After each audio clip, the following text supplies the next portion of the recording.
Mariam. Bonjour, c'est Yang. On a reçu pas mal d'actions de nos amis français. C'est pour ça, dans cette vidéo, on va répondre à toutes ces questions. Donc suivez-nous jusqu'à la fin. On va commencer par la première question qui vient de la Chine. Oui, la première question. J'ai un ami français qui m'a demandé ça. Il a un ami chinois et un jour, il lui a demandé de sortir une musique qu'il écoutait en Chine en soirée avec les amis ou en boîte. Et il a sorti de belles musiques, mais qui étaient très douces ou bien qui fait pas trop bouger en fait. Du coup, la question c'était si en soirée, les Chinois écoutaient des musiques avec beaucoup de rythme ou pas. Alors oui, en fait les Chinois écoutent aussi la musique avec beaucoup de rythme. Surtout les jeunes, je trouve les jeunes en Chine, ils aiment tous les types de musique. Même le rap? Oui, même le rap. D'accord. On a la musique avec beaucoup de rythme, la musique de rap. Ouais. Et enfin, la pop musique et aussi la musique de style ancienne. Et il y a des jeunes, enfin il y a aussi beaucoup de jeunes qui aiment bien les chansons et les chanteurs de rap en fait. D'accord, parce que nous quand on dit musique en Chine, c'est pas le rap du tout. Oui, même en film on entend toujours les musiques très douces, calmes. Ouais, c'est pour ça. Vraiment... Donc c'est un cliché, non? Oui, c'est vraiment un cliché en fait. C'est ça. Oui. Mais ces années, en fait, la musique de style ancienne est devenue de plus en plus populaire entre les jeunes. Du coup, si ton ami a sorti une musique de style ancienne qui a l'air un peu douce, peut-être c'est juste il veut vous montrer un peu la culture stylée, un peu la culture différente. Voilà. Donc il n'y a pas que la musique douce en Chine. Il y a tous les types de musique. Voilà, c'est ça.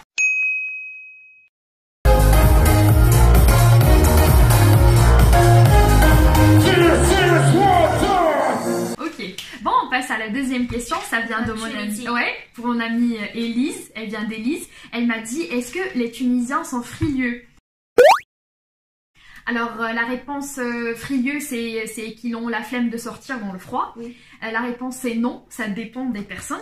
Ça, c'est pas toujours vrai. Par exemple, moi, je veux pas sortir quand il fait froid, surtout moins 3 à Vichy. Ça. Tu vois. Mais du coup, ça dépend des personnes. Ça change. Oui, il y a aussi des Tunisiennes qui aiment bien faire le pays un peu froid. Oui, parfois, oui. D'accord. Ouais, c'est vrai. Oui, ça dépend des gens. En fait. Ouais, c'est ça. Oui.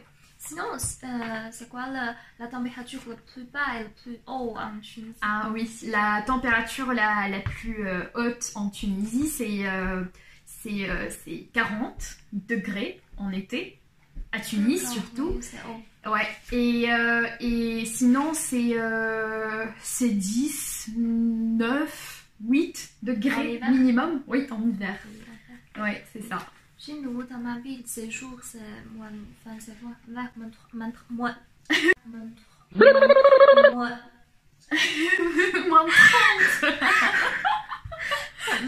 30. Oui, ma langue fonctionne pas très bien en fait. Ok. Ouais. Oui, ces jours c'est moins 30 et en été c'est plutôt vers 35. Oui. Waouh, moins 30. Moi j'habite dans le nord-est de la Chine. D'accord. C'est froid. Donc dans le nord-est, ça fait moins 30 en hiver. Oui. Wow. Dans le sud, même si en hiver, c'est aussi comme vous en fait. D'accord, ouais. 9, 10. En Chine. Ouais. Oui. Ok. Autre question. Oui, sinon on a une autre question pour la Chine. À Paris, les Chinois achètent beaucoup de choses de luxe. C'est parce que les Chinois qui viennent en France sont riches ou car comparé à la France, les Chinois gagnent plus qu'un Français. Wouh! Ah, d'accord, oui. Alors, les gens qui achètent des choses de luxe à France, Paris? Oui, surtout à Paris, ouais. Dans les Champs-Élysées. Ils sont pas vraiment les acheteurs de choses de luxe, ils sont plutôt les vendeurs. Les vendeurs en Chine? Oui, les vendeurs en Chine. D'accord. Peut-être ils ont ouvert un magasin. Ouais. Ils ont un magasin de luxe en Chine. Donc, ils achètent les choses les marques de luxe françaises en France et ils vont vendre en Chine. D'accord, ouais. Mais quand même, il y a beaucoup de gens qui achètent les choses de luxe en Chine, surtout les jeunes ou les gens gagnent. Qui sont riches, quoi. Qui sont riches, en fait. Et le salaire en Chine, c'est le même en France? C'est plus bas, plus haut? C'est pas tout à fait même, mais c'est pas très différent de la France. D'accord, ça marche. Mais par contre, la vie en France, elle est plus chère qu'en Chine. Oui, c'est ce que je trouve. Ouais. La vie en France, c'est un peu plus cher qu'en Chine. Qu'en Mais Chine. ça dépend de ville. Comme la ville comme la capitale Pékin ou la ville de Shanghai, la ville assez moderne, assez commerciale. Shanghai, c'est plus cher que certaines villes en France. D'accord. Mais sinon, la plupart des villes, je trouve que la vie en France est plus chère, un peu plus chère. Ouais. Ok, donc on passe à la question suivante, c'est les endroits les plus beaux en Tunisie. Ah, d'accord. Ouais. Alors, on a beaucoup d'endroits comme la Chebba, oui. Où il y a une plage magnifique, vraiment magnifique. On a Sidi Bou Saïd. La mer, c'est vraiment hyper propre. Oui, oui, c'est ça. Ah oui, tu peux voir ton visage dans l'eau.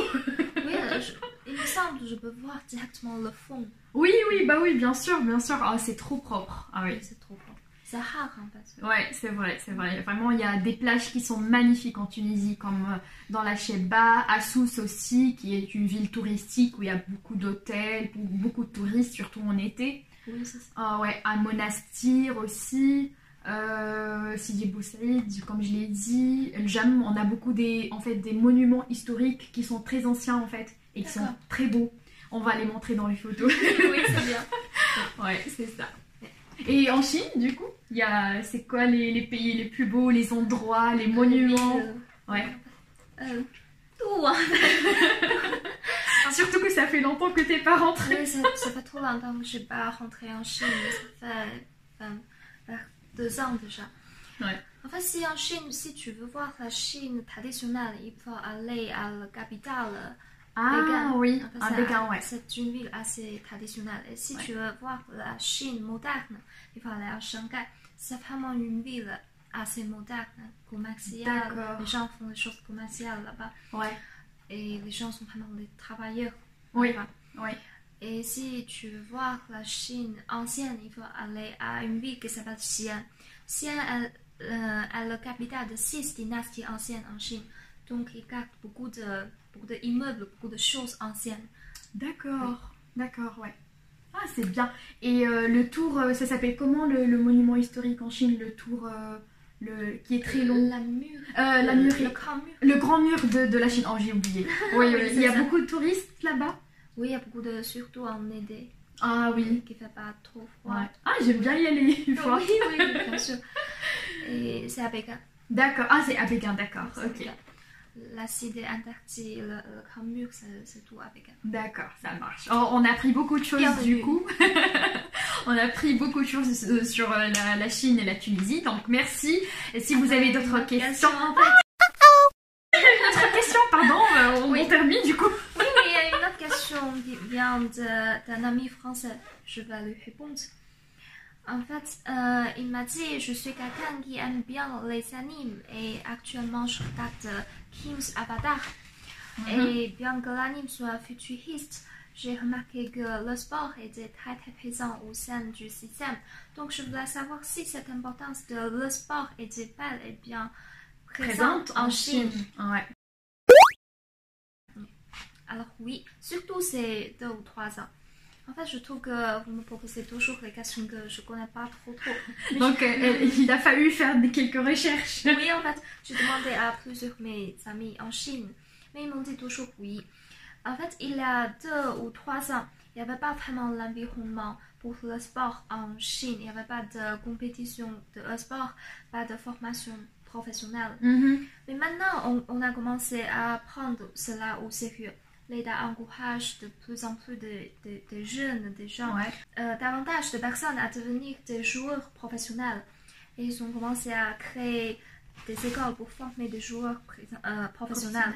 Ouais. En plus, les compétitions de e-sport sont déjà devenues une compétition des Jeux olympiques asiatiques. D'accord, ouais. Oui. Et il y a quelques équipes célèbres comme IG, FPX, RNG, c'est vraiment les équipes célèbres en Chine.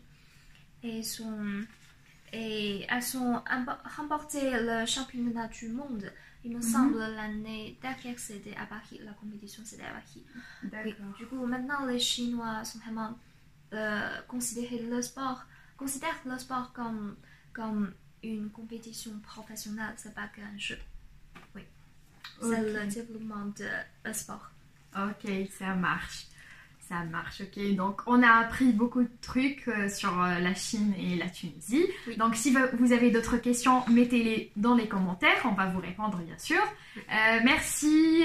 On se voit dans une prochaine vidéo. Dans la prochaine vidéo, on va demander à nos amis chinois et tunisiennes s'ils ont des questions ou un peu clichés sur le français et la France ou pas. Voilà, c'est ça. Donc, suivez-nous et à la prochaine fois. Merci. 再见。